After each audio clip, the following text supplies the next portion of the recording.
ನಮಸ್ಕಾರ ಎಲ್ಲರಿಗೂ, welcome back to my blogs. ಎಲ್ಲರಿಗೂ ಯೂಸ್ಫುಲ್ ಆಗುವಂತ ಕೆಲವೊಂದು ಟಿಪ್ಸ್ ನ ಶೇರ್ ಮಾಡ್ಕೋತಾ ಇದ್ದೀನಿ. ಕೆಲವು ಸಲ ನಡಿಬೇಕಾದ್ರೆ ಎಲ್ಲ ನಮಗೆ ಕಾಲು ಎಡು ಬಿಟ್ಟು ನೋವ್ತಾ ಇರುತ್ತೆ.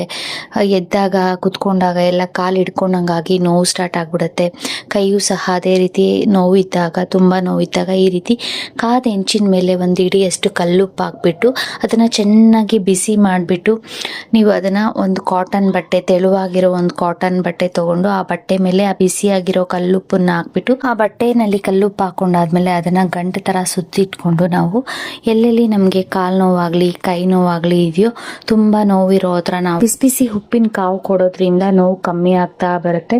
ಈ ರೀತಿ ನಾವು ಕಾಲ್ ನೋವು ಎಡುವುದಾಗ ಎಲ್ಲಾದ್ರೂ ನೋವಿರುತ್ತೆ.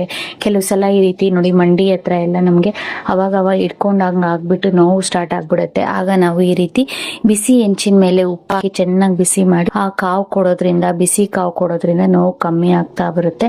ತುಂಬಾ ನೋವಿದೆ ಅಂದಾಗ ನಾವು ಈ ರೀತಿ ಮೆಂಥೋ ಪ್ಲಸ್ ಆಗ್ಲಿ ಅಥವಾ ಅಮೃತಾಂಜನ್ ಆಗ್ಲಿ, ವಿಕ್ಸ್ ಆಗ್ಲಿ, ಒಂಚೂರು ಯಾವ್ದಾದ್ರು ಪೇನ್ ಕಿಲ್ಲರ್ ಅಪ್ಲೈ ಮಾಡ್ಬಿಟ್ಟು ಅದ್ರ ಮೇಲೆ ನಾವು ಈ ರೀತಿ ಉಪ್ಪನ್ನ ಬಿಸಿ ಮಾಡಿ ಕಾವು ಕೊಡೋದ್ರಿಂದನೂ ಸಹ ನೋವು ಇನ್ನೂ ಬೇಗ ಕಮ್ಮಿ ಆಗ್ತಾ ಬರುತ್ತೆ.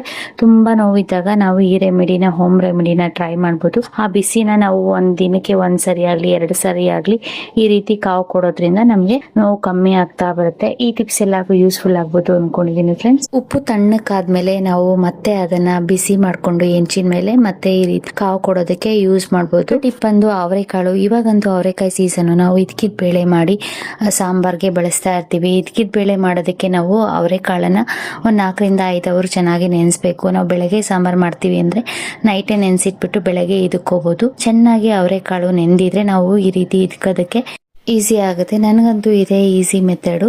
ಅವರೆಕಾಳು ಇದ್ಕೋದಕ್ಕೆ ಬೇಗ ಈ ರೀತಿ 2 ಬೆರಳಲ್ಲಿ ಒಂದು ಅವರೆಕಾಳನ್ನ ಇಟ್ಕೊಂಡು ಇದಕ್ಕೆ ಬಿಡ್ಬೋದು. ಅವರೆಕಾಳು ಚೆನ್ನಾಗಿ ನೆಂದಿದ್ರೆ ಒಂದು 4 ರಿಂದ 5 ಅವರ್ ಆದ್ರೂ ನಾವು ಅವರೆಕಾಳನ್ನ ನೆನೆಸಲೇಬೇಕು. ಅವರೆಕಾಳು ಇದ್ಕಕ್ಕೆ ಬರಲ್ಲ, ನಾವು ಹೊಸದಾಗಿ ಟ್ರೈ ಮಾಡ್ತಾ ಇದ್ದೀವಿ ಅನ್ನೋರು ಈ ಟ್ರಿಕ್ ಅನ್ನ ಬಳಸ್ಕೊಂಡು ನಾವು ಅವರೆಕಾಳನ್ನ ಈಸಿಯಾಗಿ ಬೇಳೆ ಮಾಡ್ಕೋಬಹುದು. ಅವರೆಕಾಳನ್ನ ನಾವು ನೆನೆಸ್ಕೊಂಡಿದ್ದಾದ್ಮೇಲೆ ಅವರೆಕಾಳನ್ನ ತಗೊಂಡು ನೀರೆಲ್ಲ ನೀಟಾಗಿ ಸೋಚ್ಕೊಂಡಾದ್ಮೇಲೆ ಒಂದು ಟವಲ್ ತಗೋಬೇಕು. ಈ ರೀತಿ ಒಂದು ಕಾಟನ್ ಟವಲ್ಲು ತಗೊಂಡು, ಅಥವಾ ನಾವು ಕೈ ಒರೆಸೋದಕ್ಕೆ ಯೂಸ್ ಮಾಡ್ತೀವಲ್ಲ, ವಾಶ್ ಮಾಡಿರೋ ಟವಲ್ ತಗೊಂಡು, ಸ್ವಲ್ಪ ರಫ್ ಆಗಿದ್ರೆ ಒಳ್ಳೇದು. ಅದ್ರ ಮೇಲೆ ಈ ರೀತಿ ಅವರೆಕಾಳನ್ನ ಹಾಕೊಂಡು ನಾವು ಕೈಯಲ್ಲಿ ಈ ರೀತಿ ಪ್ರೆಸ್ ಮಾಡೋದ್ರಿಂದ ಅವರೆಕಾಳನ್ನ ಈ ರೀತಿ ಒಂದು 1-2 ಇಡಿ ಅಷ್ಟು ಅವರೆಕಾಳನ್ನ ಹಾಕೊಂಡು ಈ ರೀತಿ ಉಜ್ಕೊಳ್ಳೋದ್ರಿಂದ ಆ ಮೇಲೆ ಇರೋ ಒಟ್ಟು ಆಲ್ರೆಡಿ ನೆಂದಿರುತ್ತಲ್ವ, ನಾವು ಈ ರೀತಿ ಕೈಯಿಂದ ಜೋರಾಗಿ ಪ್ರೆಸ್ ಮಾಡಿದಾಗ, ಈ ರೀತಿ ಉಜ್ಜಿದಾಗ ಅವರೆಕಾಳನ್ನ ಹೊಟ್ಟೆಲ್ಲ ಲೂಸ್ ಆಗಿ ನಮಗೆ ಈಸಿಯಾಗಿ ಇದ್ಕಿದ ಅವರೆ ಬೇಳೆ ಆಗುತ್ತೆ. ಈ ರೀತಿ ಆದ್ರೂ ಮಾಡ್ಕೋಬಹುದು. ನಾವು ಸುಲಭವಾಗಿ ಇದ್ಕಿದ ಬೇಳೆನ ಮಾಡ್ಕೋಬಹುದು.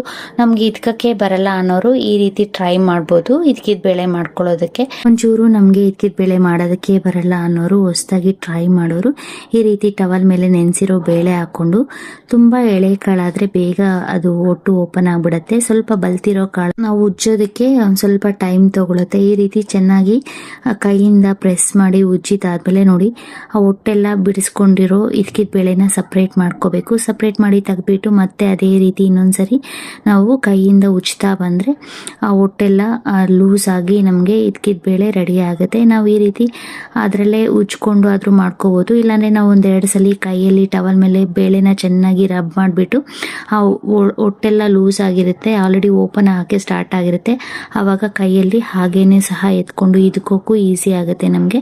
ಸೊ ಈ ಟಿಪ್ಸ್ ಎಲ್ಲರಿಗೂ ಯೂಸ್ಫುಲ್ ಆಗುತ್ತೆ ಅನ್ಕೊಂಡಿದೀನಿ.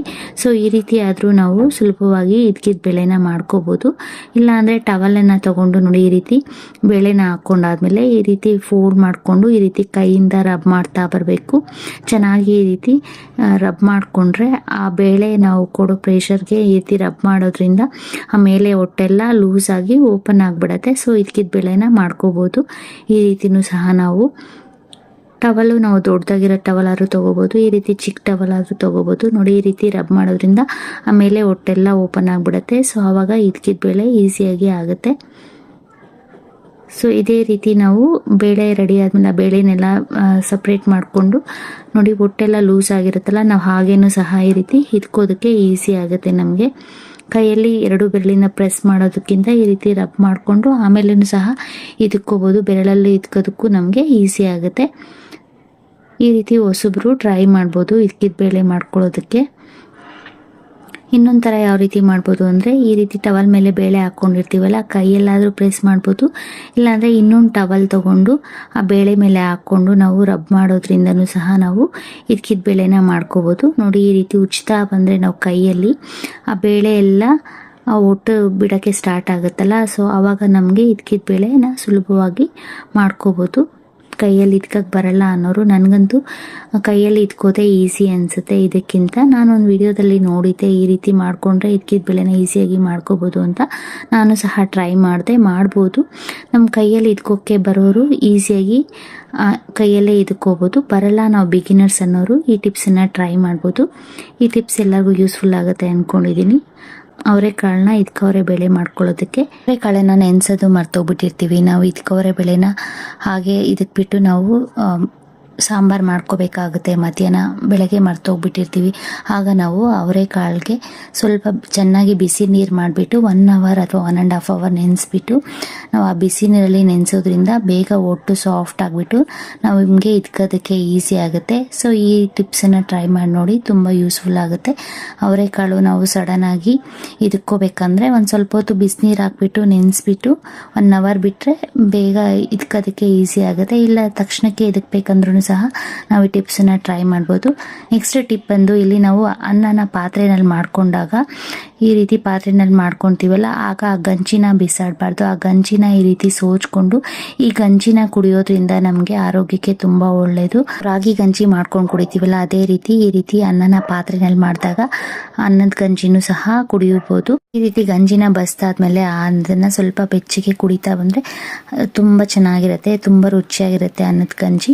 ನಾವು ಇದನ್ನು ಒಂದು ಸ್ವಲ್ಪ ಅನ್ನದ ಗಂಜಿ ಇರುತ್ತಲ್ಲ, ಆ ಗಂಜಿನ ತೊಗೊಂಡು ಈ ರೀತಿ ಎತ್ತಿಟ್ಕೊಂಡು ಅದನ್ನು ನಾವು ಸ್ಕಿನ್ಗೆ ಅಪ್ಲೈ ಮಾಡೋದ್ರಿಂದ ಸ್ಕಿನ್ನು ಸಹ ಗ್ಲೋ ಆಗುತ್ತೆ. ನ್ಯಾಚುರಲ್ ಆಗಿ ಡಾರ್ಕ್ ಸ್ಪಾಟ್ಸ್ ಇದ್ರೂ ಸಹ ಕಮ್ಮಿ ಆಗ್ತಾ ಬರುತ್ತೆ. ನೋಡಿ, ನಾವು ಆ ಗಂಜಿನ ಅಪ್ಲೈ ಮಾಡಿದ್ರೆ ಎಷ್ಟು ಶೈನ್ ಆಗಿದೆ ಸ್ಕಿನ್ನು. ಸೊ ಈ ರೀತಿ ನಾವು ಈ ಗಂಜಿನ ಸ್ಟೋರ್ ಮಾಡಿನೂ ಸಹ ಇಟ್ಕೋಬೋದು. ಅಥವಾ ನಾವು ಈ ರೀತಿ ಪಾತ್ರೆನಲ್ಲಿ ಅನ್ನ ಮಾಡಿದಾಗ ಒಂದು ಸ್ವಲ್ಪ ಗಂಜಿನ ತಕ್ಕೊಂಡು ಇದನ್ನು ಈ ರೀತಿ ಸ್ಕಿನ್ಗೆ ಅಪ್ಲೈ ಮಾಡ್ಕೋಬೋದು. ಇದನ್ನು ವಾರಕ್ಕೆ 1 ಸರಿ ಅಥವಾ 2 ಸರಿ ಅಪ್ಲೈ ಮಾಡ್ಬೋದು. ಟಿಪ್ಸ್ ವಿಡಿಯೋಸ್ ನಿಮ್ಗೆ ಇಷ್ಟ ಆದರೆ ಪ್ಲೀಸ್ ಲೈಕ್, ಶೇರ್, ಸಬ್ಸ್ಕ್ರೈಬ್ ಮಾಡಿ. Thank you.